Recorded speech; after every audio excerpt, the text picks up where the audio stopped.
Yo creo que lo primero, Mario, es tener una visión diferente de cómo queremos que sea nuestro futuro, si queremos inventarnos un futuro diferente. Cómo vemos el futuro determina cómo vivimos el presente. Si nos ponemos a reflexionar sobre estas palabras que para mí tienen una enorme hondura y un gran calado, si yo el futuro que veo es un futuro desilusionante, es un futuro sin esperanza, es un futuro sin desarrollo, ¿cómo, cómo voy a poder vivir mi día a día con ilusión, con entusiasmo, con ganas?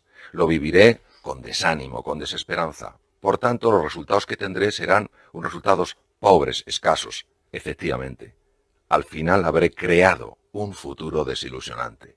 Es la famosa autoprofecía que se cumple. Ujú. Por eso es clave entender que el futuro no es algo que nos encontramos, es algo que nosotros creamos. Y la visión tiene ese enorme potencial, es inspirarnos, es movernos y a partir de ese horizonte profundamente entusiasmante es como el ser humano va desplegando su verdadero potencial. ¿Y qué sucede cuando no tenemos esa visión, Mario? Yo me encuentro, y supongo que tú también, multitud de seres humanos que no son capaces de imaginarse un futuro ilusionante diferente. Ese escritor que a mí me conmueve tanto, Víctor Hugo, dijo, la tragedia del ser humano no es que se va a morir, es que no sabe cómo vivir. Ujú. Pues mira, en primer lugar, hay que ser consciente de que desde el papel de una víctima no se puede generar ningún futuro. Si nosotros no tenemos una misión clara, no tenemos un objetivo claro, ningún viento va a ser favorable. Vamos a ir siempre a la deriva. Entonces, lo primero que hay que hacer es un día plantarse y decir, hasta aquí, Ujú. hasta aquí. Yo reconozco que no puedo afectar a todas las cosas que pasan en mi vida y las tendré que aceptar, que no resignarme es diferente, aceptar a resignarse. Yo sí hay cosas que puedo hacer y enfocarte en lo que puedes hacer. Es absurdo pensar que nos van a cambiar las circunstancias y que van a ser más favorables si no estamos dispuestos a cambiar algo en nuestro interior. Porque cómo somos afecta tremendamente a aquello que atraemos en la vida. Ujú. El proceso de crear la visión no es un proceso puramente intelectual, porque si no comprometes, si no eh, enganchas con las fuerzas del corazón, no surge nada más que una visión razonable. Las visiones razonables proceden de nuestra consulta al pasado, a nuestra historia. Y yo pregunto a mi historia, Mario, ¿en tus 56 años de vida fuiste capaz de hacer esto? No. Pues entonces en los años que te queden por vivir tampoco. Eso es absurdo. Eso es una visión muy intelectual. Todo lo contrario. Es ¿qué daría a mi vida un profundo sentido? Un profundo propósito y jugar con la pregunta. A nosotros lo que nos interesa, con lo que nos interesa conectar no es con el intelecto, nos interesa conectar con una parte mucho más profunda del ser humano, una parte que está en nuestro interior y que sabe lo que nos pasa y lo que podemos hacer para generar el tipo de vida que eh, nos genera, que nos produce esa sensación de propósito, de sentido, como decía Neruda, confieso que he vivido. El tema de las creencias, Mario. ¿Qué sucede cuando tenemos unas creencias que son disfuncionales, que no nos permiten afrontar el futuro que queremos? Una creencia en un ser humano, una creencia disfuncional, sería exactamente igual que unas orejeras para un burro. El burro ve un espacio y no ve nada más allá. El ser humano tiene unas creencias disfuncionales y sencillamente marcan unos esquemas mentales y no se le ocurre que haya nada fuera de ellos. Las creencias no son ideas. Esto es lo primero que hay que distinguir.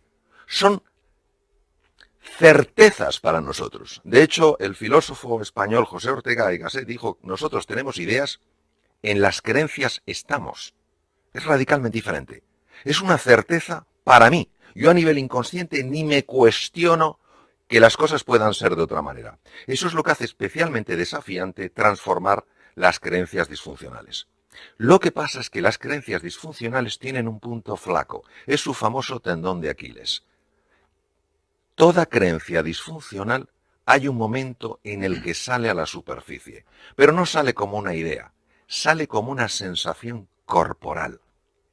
Yo voy a entrar, imaginémonos que voy a entrar en este programa de radio, que nunca he estado en un programa de radio, que nunca he estado pues con personas que me van a hacer preguntas, así de tal manera que lo escuchen oyentes o personas en el público como ahora, y tengo la creencia en mi interior que no tengo nada valioso que compartir. Yo no lo voy a notar como una idea, como un razonamiento. Lo que voy a notar es que mi cuerpo se pone tenso, que mi corazón empieza a latir deprisa, que me cuesta respirar con hondura, incluso que dejo de respirar durante unos instantes. En ese momento es cuando yo tengo que hacerme una pregunta. ¿Qué me estoy diciendo a mí para sentirme así? Si yo juego con esa pregunta en esos momentos, habrá un momento antes o después en el que la creencia aflorará. Pero nunca nos hacemos esta pregunta, porque sencillamente la propia sensación corporal, que es tan incómoda, que es tan desagradable, nos envuelve y nos distrae. Mario, ¿por qué has incluido esto del Aikido en tu libro Ahora Yo? Para mí el Aikido, yo he practicado diferentes artes marciales a lo largo de muchos años, y una de ellas fue el Aikido. Para mí el Aikido es un arte marcial singular y muy especial. Fue creada por el maestro Morihei Ueshiba. Y el Aikido es también una enorme, una grandiosa metáfora sobre la vida. Cuando un aikidoka es golpeado por un atacante, sencillamente se aparta del camino. No es como en otras artes marciales donde hay un bloqueo y hay un contraataque. Aquí sencillamente se aparta. Metafóricamente, ¿esto qué puede significar? Que en la vida muchas veces las personas que nos golpean realmente no tienen nada contra nosotros. Lo que pasa es que, envueltos en su ira, envueltos en su resentimiento, es muy fácil que enseguida se sientan provocados.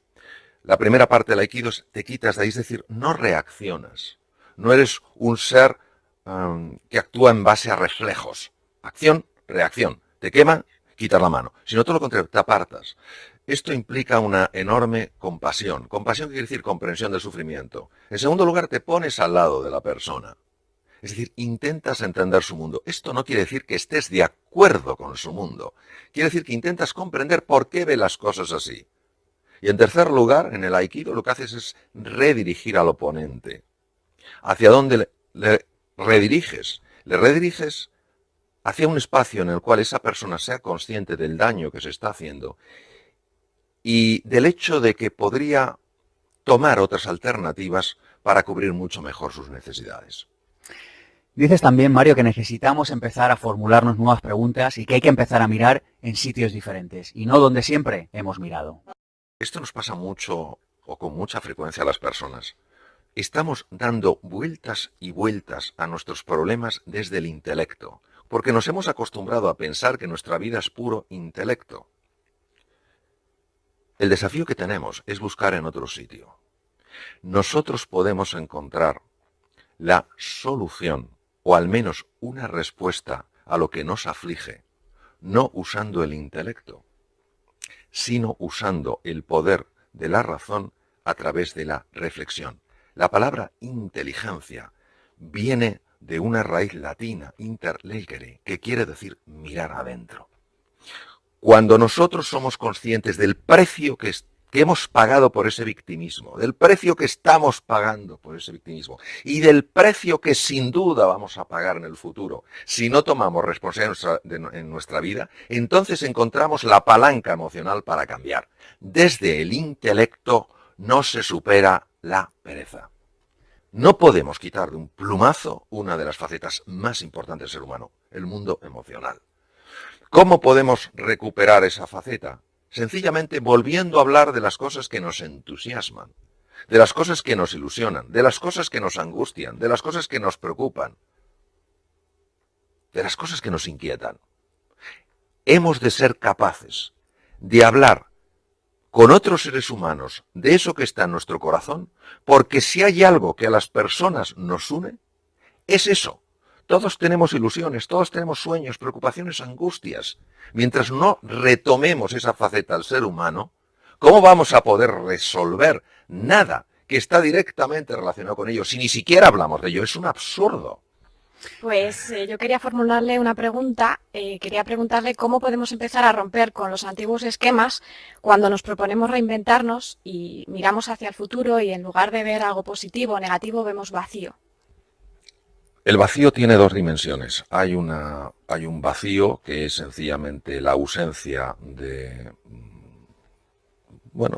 sonido, y hay otro vacío que es mucho más profundo, que es cuando uno empieza a entrar en contacto con el propio ser, con la faceta más íntima del ser humano.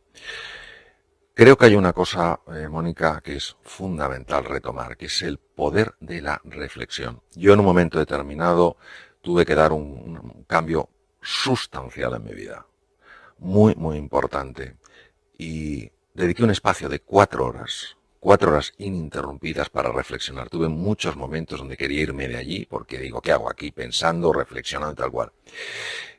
Empecé a entrar en un estado de quietud y poco a poco empezaron a desvelarse una serie de posibilidades y una serie de opciones. La mayor distancia del ser humano es él mismo. Por eso, si no cogemos y buscamos un espacio, puede ser un sitio a la naturaleza, puede ser un cuarto, lo que sea, para coger y decir, primero, ¿qué cosas de mi vida realmente no están funcionando como me gustaría? ¿Qué cosas verdaderamente me ilusionarían? Y una vez que eso lo has puesto por escrito, esto es fundamental porque estamos implicando mecanismos cerebrales muy dependientes del hemisferio cerebral izquierdo, que es básico en este proceso, empiezas a entusiasmarte por lo que quieres hacer de tu vida. La muerte, el ideal es que nos sorprendiera viviendo el tipo de vida que queremos vivir. En mi experiencia, muy pocas personas están dispuestas a generar estos espacios de reflexión, porque los viven como una pérdida de tiempo y creen que generar una nueva vida es una receta. A mí denme la receta. Yo lo que quiero, a mí no me cuenten historias, cuénteme la receta. Si a usted le digo que su vida la transforma con una receta, sencillamente le estoy engañando. Usted no merece que yo le engañe. Muchas gracias. A ti. ¿Y cómo nos relacionamos con los demás para que creen un futuro mejor? Yo creo que este es un tema que a muchas personas les interesará. Es decir, yo ya me he convencido de que necesito un futuro mejor, pero mi entorno no quiere eso. O me cambio de entorno, o les convenzo, o lo asumo. No sé qué opinión tenéis formada a este respecto, pero yo sé que es un tema que a muchas personas les interesará. Bueno, y un poquito comentando lo que hacía Leonardo da Vinci, que eso escuché a un buen amigo mío, que es muy experto en Leonardo, Juan Carlos Cubeiro. Y Leonardo iba a un taller y cuando Leonardo veía que en ese taller el ambiente era tóxico, sencillamente se iba a otro. Es decir, hay que distinguir muy claramente un ambiente en el cual las personas están tristes, han perdido la ilusión, han perdido el ánimo, y ahí lo que hay que hacer es, pues eso, ayudar a todos a mirar, como tú comentabas, Diana, en una dirección diferente. Eso hay que distinguirlo muy claramente de personas o de entidades donde verter toxicidad en el entorno se ha convertido en un hábito.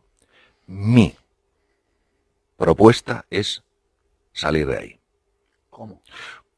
Bueno, pues sencillamente si tú en una conversación lo que ves es que cada vez que propones una idea te la están machacando, has de procurar o no tener ese tipo de conversaciones con esas personas, porque son conversaciones que al final te van a generar la gran duda sobre si eso efectivamente es posible o llegar un momento y tener asertividad, es decir, mira, para mí esto es importante, te rogaría que cuando habláramos al menos respetaras que yo tenga ilusión en esto. La asertividad es fundamental.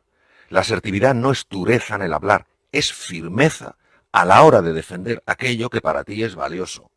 Y cuando tú eres firme, esas personas se dan cuenta de que no estás dispuesto a prestarles más atención, más glucosa cerebral. Y si no hacemos eso, seremos víctimas de esa toxicidad. Yo no dejaría que en mi casa viniera una persona y la llenara de cubos de basura. ¿Por qué dejo que haya personas que echen cubos de basura en mi mente, si mi mente vale más que una habitación de mi casa? Y para mí una de las ideas clave para construir un nuevo futuro es la idea de significado, la idea de sentido, y por eso he recogido este corte que entra en el libro Ahora yo, de Mario. Para mantener la salud, el ser humano debe tener un objetivo un propósito en la vida que respete y por el que se sienta orgulloso de luchar. La inspiración en un ideal y en un propósito común es la mejor manera de ayudar a cada persona a soportar las penalidades. Hans Selye. Bueno, primero, el ser humano construye su memoria en gran parte con las interpretaciones que hace, con los significados. Eso va por un lado. Por otro lado, el sentido lo que hace es marcar tu trayectoria vital y sobre todo lo que hace es sacarte del ego.